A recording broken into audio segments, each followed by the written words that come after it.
Hello friends, स्वागत है आप सभी का अपने यूट्यूब चैनल फ्यूचर पॉइंट में। तो दोस्तों, आज के इस वीडियो में मैं बताने वाला हूं बिहार बोर्ड मैट्रिक परीक्षा 2026 के लिए साइंस का ऐसे क्वेश्चन जो बिहार बोर्ड में बार बार पूछे जाते हैं। तो इस वीडियो को शुरू से अंत तक देखिएगा, इस वीडियो को कहीं से स्किप मत कीजिएगा और इस चैनल पर नए हैं तो चैनल को सब्सक्राइब कर लीजिएगा और वीडियो को लाइक जरूर कीजिएगा। तो चलिए स्टार्ट करते हैं आज का वीडियो। तो दोस्तों, यहाँ पे आपका पहला नंबर प्रश्न है, विद्युत मोटर विद्युत ऊर्जा को किस रूप में बदलता है। आपका क्वेश्चन है, विद्युत मोटर विद्युत ऊर्जा को किस रूप में बदलता है। तो याद रखिएगा, यांत्रिक ऊर्जा में बदलता है। किस रूप में बदलता है? तो यांत्रिक ऊर्जा में बदलता है।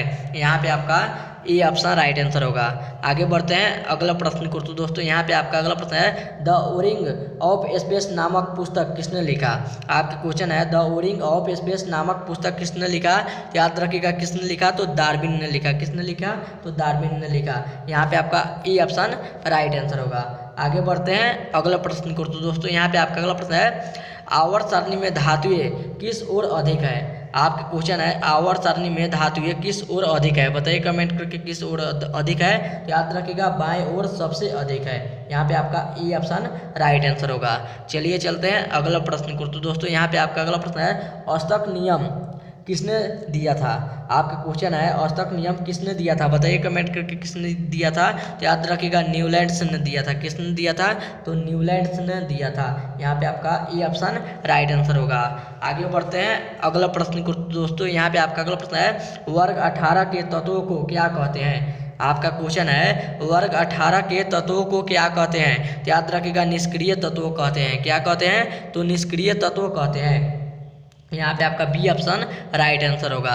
चलिए चलते हैं अगला प्रश्न को। तो दोस्तों, यहाँ पे आपका अगला प्रश्न है, प्राकृतिक संसाधन है तो बताइए कौन है। आपका क्वेश्चन है, प्राकृतिक संसाधन है तो याद रखिएगा, वन है, जल है, कोयला है, इनमें से सभी है। यहाँ पे आपका डी ऑप्शन राइट आंसर होगा। आगे बढ़ते हैं अगला प्रश्न को। तो दोस्तों, यहाँ पे आपका अगला प्रश्न है, पुरुष का लिंग गुणसूत्र होता है तो बताइए क्या होता है। आपका क्वेश्चन है, पुरुष का लिंग गुणसूत्र होता है तो याद रखिएगा, पुरुष का लिंग गुणसूत्र होता है तो एक्स वाई होता है। क्या होता है? तो एक्स वाई होता है। यहाँ पे आपका बी ऑप्शन राइट आंसर होगा।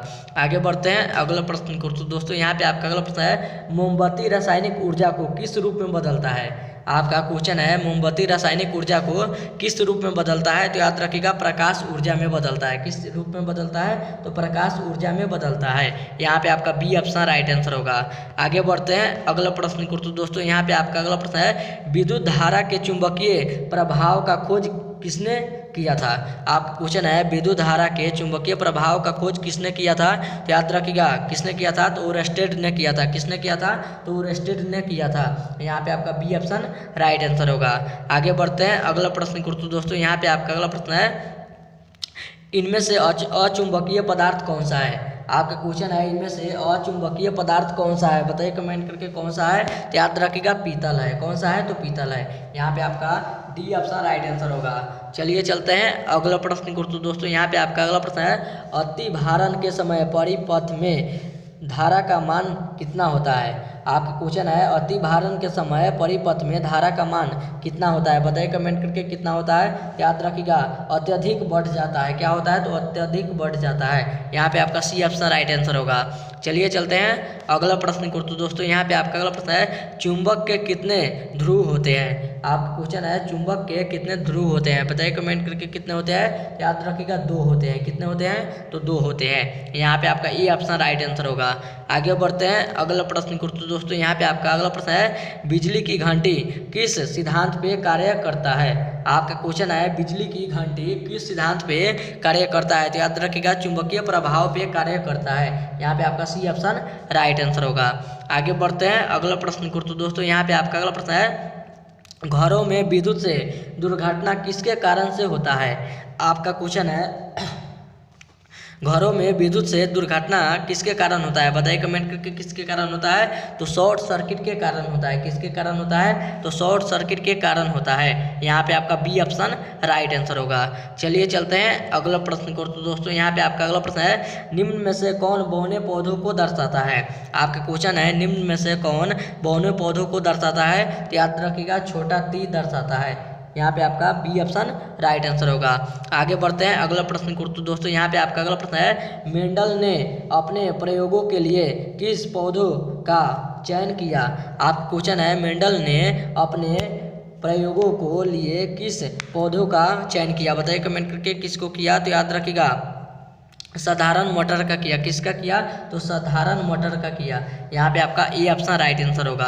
आगे बढ़ते हैं अगला प्रश्न को। तो दोस्तों यहाँ पे आपका अगला प्रश्न है, कोयला किस प्रकार का ईंधन है। आपके क्वेश्चन है, कोयला किस प्रकार का ईंधन है। तो याद रखिएगा अनवीकरणीय ईंधन है। किस प्रकार का ईंधन है? तो अनवीकरणीय ईंधन है। यहाँ पे आपका बी ऑप्शन राइट आंसर होगा। आगे बढ़ते हैं अगला प्रश्न को। तो दोस्तों यहाँ पे आपका अगला प्रश्न है, जीन शब्द का प्रस्तावना किसने किया था। आपका क्वेश्चन है, जीन शब्द का प्रस्तावना किसने किया था। बताइए कमेंट करके किसने किया था। तो याद रखिएगा जॉनसन ने किया था। किसने किया था? तो जॉनसन ने किया था। यहाँ पे आपका डी ऑप्शन राइट आंसर होगा। चलिए चलते हैं अगला प्रश्न को। तो दोस्तों यहाँ पे आपका अगला प्रश्न है, विद्युत फ्यूज किससे बना होता है। आपका क्वेश्चन है, विद्युत फ्यूज किससे बना होता है। बताइए कमेंट करके किससे बना होता है। याद रखिएगा तांबा और टीन का बना होता है। किससे बना होता है? तो तांबा और टीन से बना होता है। यहाँ पे आपका ए ऑप्शन राइट आंसर होगा। चलिए अगला प्रश्न की ओर चलते हैं। तो दोस्तों यहाँ पे आपका अगला प्रश्न है, CHO किस क्रियाशील मूलक को कहते हैं। आपका क्वेश्चन है, HCO किस क्रियाशील मूलक को कहते हैं। बताइए कमेंट किससे कहते हैं। तो याद रखिएगा एल्डिहाइड को कहते हैं। किसके कहते हैं? तो एल्डिहाइड को कहते हैं। यहाँ पे आपका बी ऑप्शन राइट आंसर होगा। और ये था आपका वीडियो का लास्ट क्वेश्चन। अब वीडियो यहीं पे खत्म करते हैं। उम्मीद करते हैं अब वीडियो आप सभी को बहुत ही अच्छा लगा होगा। तो इस वीडियो में जाते जाते इस वीडियो को जरूर एक लाइक कर दीजिएगा और चैनल पर नए तो चैनल को सब्सक्राइब जरूर कीजिएगा।